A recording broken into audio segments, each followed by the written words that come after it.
Nous sommes le 13 septembre 2016, bienvenue pour ce nouveau numéro du 7-8. Les invités, comme chaque jour, du lundi au jeudi, rencontre avec ceux qui font l'actualité. Aujourd'hui, vous entendrez notamment Sonia Poro, la secrétaire générale de la CGT des Yvelines, qui prépare la nouvelle mobilisation contre la loi travail prévue le 15 septembre. Entretien également avec Autonne Espitia, elle est à l'origine d'un clip vidéo diffusé sur Internet, clip qui entend casser les clichés autour du rugby féminin. Pour débuter, nous parlons politique. Au lendemain de la fête de l'Humanité, nous avons voulu faire le point sur la situation au Parti communiste. Jean-Luc Mélenchon, qui a quitté le Front commun pour lancer sa France insoumise, va-t-il faire de l'ombre au PC? Comment les militants réagissent et comment se positionne également la formation sur les différents sujets d'actualité? Pour répondre à ces différentes questions, Colette Gergen, qui est la nouvelle secrétaire départementale du Parti communiste dans les Yvelines. Bonsoir. Bonsoir. Et bienvenue donc sur ce plateau. Comment actuellement se porte le Parti communiste? Après la fête de l'Humanité, les batteries sont rechargées, tout va bien? Complètement, c'était une très belle fête de l'Humanité 2016, une fête qu'on a voulu sous le signe de la fraternité, après les terribles drames de cet été. On voulait un grand moment populaire, un grand moment de rassemblement. Donc sous le signe de la fraternité, comme je disais, et sous le signe de la solidarité nationale et internationale. Aujourd'hui, il y a une union autour de Pierre Laurent. J'ai évoqué tout à l'heure en présentation le cas de Mélenchon, justement. Est-ce qu'il y a cette unité autour de Pierre Laurent ou les questions se portent aussi autour de l'attitude à adopter avec Jean-Luc Mélenchon? Alors, l'union, elle n'existe pas encore. Cela dit, il y a une union de majorité, de transformation sociale. On le voit bien dans les rues, quand on voit la forte mobilisation contre la loi El Khomri. On l'a vu aussi sur la fête de l'Humanité, où des centaines de milliers de personnes se sont déplacées pour débattre, pour parler politique. On a vu notamment samedi l'intersyndicale réunie, 7 organisations syndicales et de jeunesse, pour parler de la loi travail. Et on voit bien que cette majorité de transformation sociale existe et qu'il faut maintenant passer, en tout cas la transformer en une majorité politique pour 2017. Donc nous appelons toutes les forces de gauche hostiles à la politique de François Hollande. Également Jean-Luc Mélenchon. Et également Jean-Luc Mélenchon, bien sûr. On l'appelle à revenir à une démarche collective parce que si on ne le fait pas, demain c'est la droite et l'extrême droite au pouvoir dans 8 mois. Donc sa stratégie n'est pas la bonne? C'est ce que vous voulez, le message que le Parti communiste veut lui faire passer? Sa stratégie, c'est son choix, je dirais, personnel. Maintenant, nous, on pense que de partir seul, aujourd'hui, c'est dangereux. Et depuis les années 30, le Parti communiste français a toujours été à l'initiative de ce rassemblement quand il y a un danger, quand l'extrême droite nous guette. On le voit bien avec le Front populaire en 1936. On le voit aussi lorsqu'on a coécrit le programme national de la résistance. Et c'est notre responsabilité en tant que communistes d'unir le peuple de gauche, de faire en sorte qu'on écrive ensemble un pacte d'engagement. Et donc on appelle Jean-Luc Mélenchon, bien sûr, à l'écrire avec nous, comme toutes les forces de transformation sociale pour le pays. Parce que notre volonté, c'est de gagner en 2017. Et si on est 4 ou 5 candidats, ma foi, c'est un danger Et le rassemblement peut se faire avec Europe Écologie Les Verts aussi, par exemple? Bien sûr. Tous ceux qui s'opposent au gouvernement actuel, en quelque sorte? Bien sûr. Les frondeurs, je pense à Benoît Hamon, peut-être? Oui, Benoît Hamon également. Moi, je vois tout ce qui nous ressemble et non pas là tout ce qui nous différencie. Certes, le peuple de gauche est divers, mais on a su se rassembler, notamment là, justement, contre la loi travail. On a su se rassembler contre le projet de déchéance de nationalité. Donc, c'est possible. Et donc, voilà, on les appelle à revenir dans un processus collectif. Vous êtes la nouvelle responsable dans le département du Parti communiste. Juste avant les vacances de cet été, vous avez été élue à ce poste. Comment se porte le Parti communiste dans le département? En termes d'adhérents, en termes d'engagement? Alors, on est plus, je dirais, dynamique que jamais. C'est vrai qu'on a eu énormément d'adhésions, justement, suite aux mobilisations contre la loi El Khomri. On en a eu une bonne cinquantaine à la fête de l'Humanité. Beaucoup de personnes sont venues nous parler, remplir notre questionnaire. Que demande le peuple, puisque on va vers les gens. Beaucoup de politiques aujourd'hui disent faire de la politique avec les citoyens, mais nous on le fait, on va vers eux, on leur demande ce dont ils ont besoin, parce que là il est essentiel de partir des besoins de la population pour pouvoir se rassembler et construire ce projet commun en 2017. Justement, cette consultation qui s'appelle « Que demande le peuple » que vous menez actuellement, elle va durer jusqu'à quand? Et elle consiste en quoi? À quoi ça va servir? Alors, cette grande consultation citoyenne vise à former un front populaire et citoyen pour justement pour accéder au pouvoir en 2017, pour rassembler toutes les forces de gauche, pour partir d'un programme commun, d'un pacte qu'on appelle un pacte commun d'engagement, avec toutes les forces de transformation sociale. Et donc j'appelle toutes les personnes engagées dans des luttes, que ce soit dans des syndicats, dans des associations, que ce soit pour l'accueil des réfugiés, contre la loi travail, mais aussi pour la culture, pour l'éducation, à venir remplir ce questionnaire. Et donc on va continuer à le distribuer sur les marchés, aller à la rencontre des gens. On a déjà rencontré 200 000 personnes en France. Et donc le 8 octobre, nous organiserons donc un compte-rendu de cette grande consultation citoyenne qui, j'espère, sera un outil pour rassembler. Là, vous êtes sur la construction du programme pour la présidentielle déjà, et puis on l'imagine aussi par la suite pour les législatives qui vous concerneront encore plus directement. Vous êtes déjà aussi dans une étape de stratégie et d'alliance ou pas?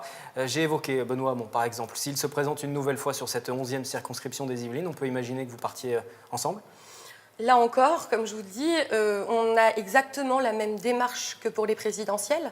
C'est-à-dire que l'élection législative, qui est une élection qui est trop oubliée, puisqu'elle a lieu 7 semaines après les élections présidentielles, eh bien, cette campagne doit être menée dès maintenant. Et nous allons de la même manière à la rencontre du peuple de gauche hostile à François Hollande, à Emmanuel Macron et à Manuel Valls, pour construire ensemble un programme qui se veut majoritaire. Nous allons parler dans un instant de la loi travail avec cette mobilisation qui se prépare pour le 15 septembre. En 2 mots, est-ce que vous ferez partie du cortège du 15 septembre? Bien sûr, et j'appelle tout le monde à nous retrouver à Paris jeudi. Je dirais qu'il est encore possible de changer les choses et il faut se rappeler par exemple le contrat première embauche qui a été abrogé après qu'il ait été édité au journal officiel. Donc c'est possible. Voilà, Même si la loi a été votée, vous pensez qu'on peut encore revenir dessus? Tout à fait. Très bien, merci. Je vous rappelle que vous êtes la nouvelle secrétaire départementale du Parti communiste dans les Yvelines depuis le mois de juin. Merci à vous. Merci. Il est donc question de cette loi travail à présent. Le 15 septembre, il y aura cette nouvelle mobilisation. Nous en parlions à l'instant. Après la trêve estivale, les opposants seront pour la 14e fois dans la rue. Rencontre avec Sonia Porot, c'est la secrétaire générale de la CGT 78, au micro de Mickaël Elmidoro. Nous sommes avec Sonia Porot, responsable CGT dans les Yvelines. Nous sommes dans les locaux de la CGT à Trappes. Sonia Porot, nous allons parler de la loi travail. Il y aura une manifestation jeudi. Est-ce qu'elle sera suivie, cette manifestation ? Alors la mobilisation est connue depuis avant l'été, donc on a eu le temps de préparer parce qu'on n'a pas eu de pause estivale. Effectivement, le passage en force une nouvelle fois avec le 49.3 et l'adoption de la loi, ça bouche un petit peu les perspectives. Mais aujourd'hui, ce qu'on dit aux salariés dans les diffusions de tracts dans les entreprises, c'est qu'une loi déjà votée peut toujours être abrogée, qu'il y a aussi toute la bataille sur les décrets d'application, et puis ensuite sur la mise en œuvre ou pas par les entreprises. La loi travail, elle offre toute une palette de flexibilité dans les entreprises, mais selon le rapport de force et les batailles qui seront menées dans chaque entreprise, ça passera ou pas. Et comment vous allez vous organiser ici à Saint-Quentin-en-Yvelines? Vous allez prendre le train pour aller sur Paris? Voilà, donc sur Saint-Quentin-en-Yvelines, c'est un départ collectif en train. Dans d'autres endroits du département, c'est des départs en car. Et puis on se retrouve tous à Paris après un rassemblement à Poissy devant la permanence du député David Douillet. Et il y a beaucoup de personnes qui vont participer à ce rassemblement. Vous avez déjà des échos ici? On sait, voilà, avec un peu le nombre de cars, on sait que oui, il y aura une mobilisation parce que les militants qui comprennent les enjeux sont mobilisés. Après, il y a toujours des difficultés à faire aller les gens jusqu'à Paris. On sait que des gens font grève et ne vont pas forcément manifester. Et puis on est quand même dans une situation où le pouvoir d'achat est quand même en berne. Donc ça pèse aussi sur la possibilité de faire grève. Mais quand même, l'opinion est toujours très majoritairement opposée à cette loi travail. Et donc nous, ce qu'on essaye de montrer, c'est qu'il y a des choses qui ont été gagnées par la mobilisation, notamment toutes les avancées pour la jeunesse, mais aussi un certain nombre de reculs sur des articles de la loi, et qu'il faut simplement continuer la bataille en faisant le lien avec ce qui se passe dans les entreprises. C'est pas déconnecté du quotidien des entreprises ou même des administrations de la fonction publique. Les questions de temps de travail, les questions de rémunération, d'heures supplémentaires, toutes ces choses-là, c'est déjà des préoccupations au quotidien, au-delà de la loi travail. Il y aura d'autres manifestations dans les mois à venir. Le mouvement ne va pas s'essouffler.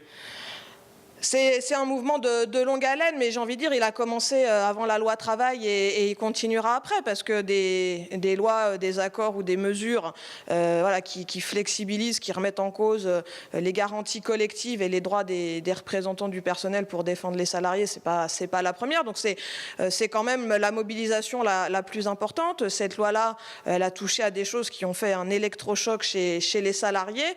Donc voilà, nous ce qu'on leur dit, c'est venez, prenons le temps de construire ensemble, de regarder ce que la loi elle pourrait avoir comme conséquence chez vous dans votre entreprise, et comment ensemble on peut se mobiliser et faire en sorte que, au lieu de se dégrader, vos conditions de travail et de rémunération s'améliorent. Merci Sonia Porot. Merci à vous. Les filles du club de rugby de Montigny-le-Bretonneux font le buzz sur Internet. Les joueuses ont réalisé un court-métrage pour combattre les préjugés sur le rugby féminin. Plus de détails avec Automne Espitia, elle est à l'origine du projet. Nous avons créé ce clip parce qu'on cherchait une façon originale de recruter de nouvelles filles. Et on a vu que ce qui marchait cette année, c'était beaucoup les vidéos sur les réseaux sociaux. Et on s'est dit, pourquoi est-ce qu'on ne ferait pas notre vidéo à nous pour montrer que notre équipe existe. Et comment s'est déroulé le tournage? C'est très bien déroulé.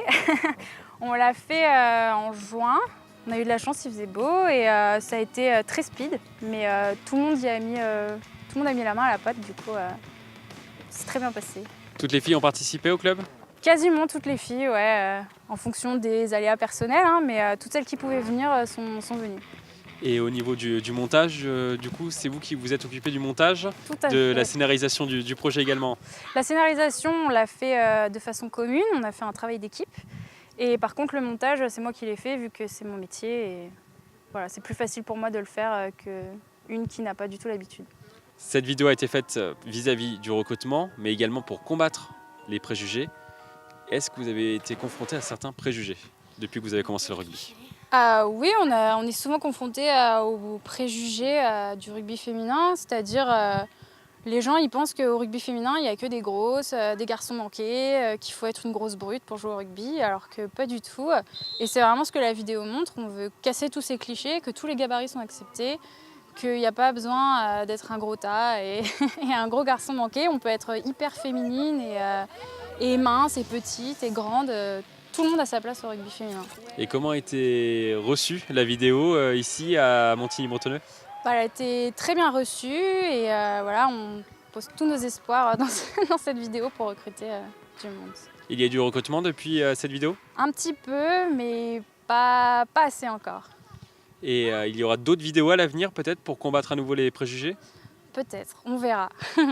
Pour l'instant, rien de nouveau? Pour l'instant, il n'y a rien de prévu. Après, on ne sait pas ce que l'avenir nous réserve. Rejoignez-nous! Rejoignez-nous! Rejoignez-nous! C'est la fin du 7-8 Les Invités. Rendez-vous chaque soir du lundi au jeudi 18h15 pour une nouvelle édition. Mercredi, je recevrai notamment le président de l'université de Versailles-Saint-Quentin en Yvelines. Les programmes se poursuivent sur notre antenne.